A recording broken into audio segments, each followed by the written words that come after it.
1967 সালের পর প্রথমবারের মতো জাতিসংঘের সাধারণ অধিবেশনে সিরিয়া ৮০তম অধিবেশনে ৫৮ বছর পর বুধবার বক্তব্য রেখেছেন প্রেসিডেন্ট আহমদ আল শারা। আবেগ, ভোগান্তি আর সংগ্রামের মধ্য দিয়ে জীবন ফিরে পেয়েছে সিরিয়া। রাজধানী দামেস্কে ইতিহাস ও সভ্যতার জন্মস্থান উল্লেখ করে মানুষের দীর্ঘ বঞ্চনা ও নিপীড়নের কথা এভাবে বিশ্বের সামনে তুলে ধরেছেন আল কায়েদার সদস্য থেকে সিরিয়ার প্রেসিডেন্ট হয়ে ওঠা আহমেদ আল শারা। আন্দোলন ও সংগ্রাম সিরিয়াকে সব ষড়যন্ত্র ও ধ্বংস থেকে ঘুরে দাঁড়ানোর স্পৃহা জুগিয়েছে। নিষেধাজ্ঞাগুলো তুলে নিলে আইন শৃঙ্খলা প্রতিষ্ঠা সহ নির্বাচন দেওয়ার পথে আর কোনো বড় বাধা থাকবে না।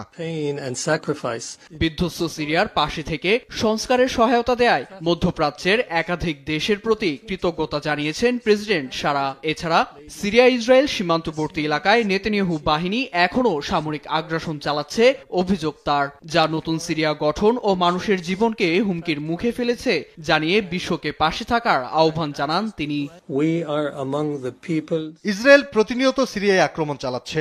এই আগ্রাসন নতুন সংকট সৃষ্টি করছে, তবে আমরা আগ্রাসন চাই না। 1974 চুক্তি অনুযায়ী আমরা আলোচনা ও সমঝোতা চাই। সেই সঙ্গে ইসরায়েলি আগ্রাসন রুখে দিয়ে বিশ্বকে সিরিয়ার পাশে দাঁড়ানোর আহ্বান জানাই।